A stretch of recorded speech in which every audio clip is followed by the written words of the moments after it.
Yay. We're talking the Sandbox right now. I'm here with Sebastien, and it's been fun to get to know you over the last several years. I remember when you first explained the Sandbox to me, maybe it was early 2019, and I'm thinking, my kids, I have 9 and 13-year-old, they play Minecraft all day. They should be building the Sandbox. And all these different things percolated in terms of what's possible with the metaverse. And you'll be speaking about metaverse as a new digital nation. I see you constantly on Twitter and LinkedIn, all the different interviews that you do. So even though we're friends, we've done this a lot, it's always an honor to jump in and have a conversation with you like this. Can you please introduce yourself and let folks know a bit about who you are and the Sandbox, maybe the Game Alliance as well? Absolutely, and it's always a pleasure to catch up with you and share some of the most recent updates. My name is Sebastien Borget. I'm the COO and co-founder at the Sandbox, as well as the president of the Blockchain Game Alliance. We've really been shaping the Sandbox and the open metaverse over the past years and now a few months, growing like it's global cultures, which is mixing like user-generated content, creators, artists, and famous brands and IPs, like from entertainment side, but also from the traditional world. And well, I really would like to use the possibilities that technology offers to bring more creativity for people to push the limit of their imagination and enable them to finally express themselves, their digital selves as avatars into the metaverse and contribute to create this whole digital nation that unites us all and allows us to be more of ourselves, more expressive, and also like create this world more inclusively, more diverse. A lot of things are coming up around New York. It will be a great moment for the community to unite, to share, to meet for some of them in person, to showcase their work. And I can't wait to meet you as well at NFT.NYC and give everyone an update around that topic. Well, I love that. It's always been a joy to spend time with you. And I'm a cheerleader for the Sandbox, just constantly impressed. I was talking with Robbie from Animoca Brands, who obviously is a partner of yours and has invested in the Sandbox. And he was just saying how amazing the story is of the Sandbox. This was an idea that started a long, long time ago, and it took decentralization and it took NFTs and the ability to create a token, as you did with Sand, to really bring this big idea to life. Would you like to share a little bit of the history? Because most people, they just see what's happening with the Sandbox and you're raising around, or this big celebrity just bought a bunch of land, or there's a new land sale. And so a lot of times people are focused on the now, or often the future of what will be with the metaverse as, basically a digital nation. But can you just give us a little context for what the last decade or so has been like for the team as it's materialized and become what it has recently? Absolutely. As a matter of fact, we just celebrated 10 years since the Sandbox first launched on mobile. That was May 15, 2021. And well, what a journey since then. Like, we've been really empowering millions of creators to create content, to express themselves, and to allow sharing their creation online. But what we were missing by then was this notion of like, how do we give back to the community of creators? How do we enable them not just to reach like social fame and recognition, but also like revenue generation? And since we've been working for the past 4 years on the new version of Sandbox as a platform, 3D multiplayer, and utilizing blockchain and NFTs to finally allow them to own their content and to earn 95% revenue over their creation, we've seen this tremendous acceleration of like content creation and the possibilities behind. We are now over 300 people in the company, very global culturally. Like, you have people on Sandbox in Argentina, in Uruguay, in Korea, in Japan, in France, in US, in Canada. So we're really building this as a very global, decentralized company. And also we want to make sure that anyone, no matter where they are in the world, can find an opportunity to interact with the metaverse, maybe finding a job, their next job there, maybe being a creator, an artist, a builder, or just interacting, playing, engaging, and being rewarded for the time they're going to spend with others, socializing, dancing, discovering, playing, learning, and much more. There's a lot in place with the sandbox. So there is all the graphic design, all the technology, the whole team to keep things running and expand things. And then there's a couple, instruments that you use. One being NFTs, and the others being Sand, the in-game token. Can you explain for folks that maybe are still looking from the outside how you structured things and how people should kind of think of NFT ownership, acquisition, and development, and the leveraging Sand and using Sand inside of this world that's been created? Well, as a decentralized world, we want players, users to be able to truly own any kind of digital asset that makes that world, which means, first of all, their avatar. It is their identity, the 3D representation of themselves, their land, the place where their creation could come to life. And if they publish a game they made with our no-code game maker, other avatars could access it, as well as their game item, which can be like characters, decoration, buildings, enemies, etc., equipment, wearable as well. And finally, their currency, the token, Sand. So Sandbox is essentially like a player-owned virtual world.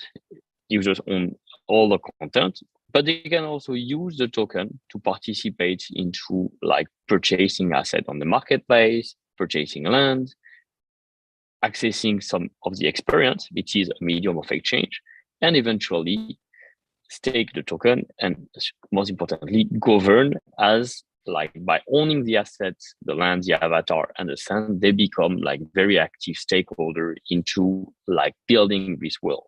So in a way, Sandbox is a new digital nation in the making, where every one of its citizens, whether they are builder, whether they are just inhabitants of it through their virtual house and avatars, can do things, can contribute towards like shaping the future, the direction where that virtual world is going to evolve. So when it comes to the metaverse being a digital nation, there's the Sandbox metaverse and there's the Decentraland metaverse, and Meta thinks that Horizon is a metaverse, and NVIDIA, they're creating the Omniverse. And so there's these centralized things that are called metaverse, and there's the decentralized open protocols and approaches like what you've created as what May would call the true metaverse. When you think of metaverse as a digital nation, do you believe that the Sandbox is a digital nation and then Decentraland is a digital nation? Or do you think that the whole open decentralized metaverse is one large digital nation, and that where does interoperability play being a digital nation over time? Can you share a bit about your thoughts on that? I see the metaverse as this one big concept, almost like the internet. It's going to be made of myriad of virtual world, myriad of locations where then users, through their avatars, can have their more social, interactive experiences. The avatar, representing their identity, they shouldn't be locked into one of those locations, one of those worlds or another. They should have this freedom through ownership to move from one place to another and keep their representation, their identity, keep their digital asset as they move on. So typically, blockchain is a technology that finally enables that, because as a blockchain, it doesn't, as a public database, it is not controlled by one single entity that could restrict the usage here, or the fact that you need specific permissions to move from one to another. That's what I like about like building really an open metaverse. For others, what we've seen before in Web 2, like any content you make, any character you create is actually locked on those worlds. You cannot transfer them to another. So you have access only to limited perimeter scope, which are only the content of one platform. We hope to see more and more actors in the space embrace the idea of the open metaverse and free their users, allow them to own their content, monetize them the way they want, and take their avatar wherever they want. So how does the Blockchain Gaming Alliance fit into the metaverse? I know it's totally separate, but there's a lot of overlap because so much of the metaverse is dependent on blockchain games and vice versa. So you're the co-founder and COO of the Sandbox. You're a voice for all things decentralized and metaverse, but you also lead the Blockchain Gaming Alliance. So there must be in your mind lots of different overlaps. And so where does the overlap play out best? And because you get the view of both of these responsibilities.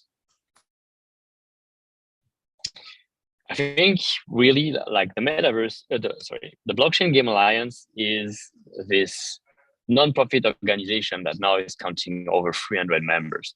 It's really beautiful, like community of people who share a common passion, a common objective, a common desire to push forward more adoption of decentralization as a technology and to showcase the possibility that this technology enable through use cases.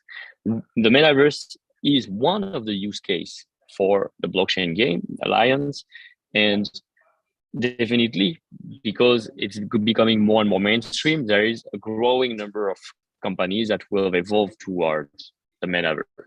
But Metaverse is not just, the Blockchain Game Alliance is not just about the Metaverse, it's about the broader blockchain gaming ecosystem. So all the possibilities that NFTs, decentralization, DAOs, and blockchain by itself enable in terms of even of like decentralized gameplay or game logic or asset ownership enable is what all the different companies that are members try to show. Often we would think Metaverse is the final destination. It's like the place where all the NFT will have the most utility. But I don't want to restrict it to only that because there's also much more creativity in the space. And we don't know yet where innovation is going to lead us. But we know we share a common goal, and being in the same group, networking allows those ideas and to come to life through those discussions and potentially more collaboration, more networking to enable that creative future. Well, I love that. It's so fun to catch up with you. Let me ask maybe a final question as we wrap up, and that is on the Blockchain Gaming Alliance. You have 300 members, and so can more members join? What's the process of joining? Do they have to be accepted by the community? Is there a fee? Like if people say, I want to be part of that, what is the process for them to engage with the BGA? Anyone can join as long as they have they share that goal to showcase what they work, and they work on something that is sufficiently advanced so that they can also showcase this industry is serious, that we're building concrete things and we want to be open and learn with others. There is a small yearly fee that actually is helping the Blockchain Game Alliance to keep running as a non-profit organization, to hire more people and participate into more physical events where they can keep on their mission to best represent all the members and what they are doing. So you will be able to meet the Blockchain Game Alliance at NFT.NYC. This year, we have a booth, and we are, thanks to the support of the member and the membership, we have a full-time community manager, and we're starting to hire more and more so that we can best represent the industry to the eyes of people who are not yet familiar, want to be educated, want to learn about the possibilities that this technology offers, and much more.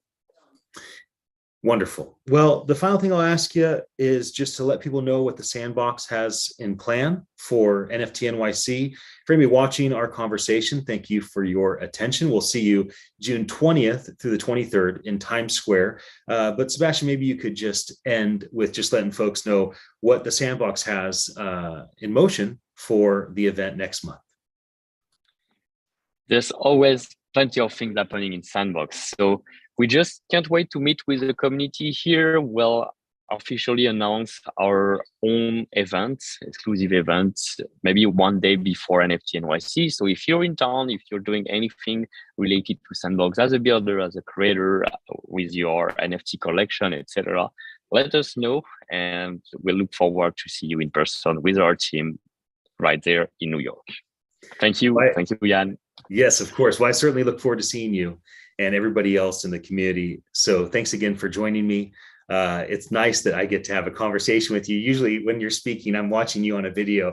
What's Sebastien saying now? What's the new thing happening in the metaverse? So I also just want to acknowledge, you've been such a significant voice for NFTs and for the metaverse and for tokenization and doing tokenization right and for a purpose. And it's not just that you and your team have made good decisions, but you've consistently been a voice for many of us. And so I think you represent us really, really well.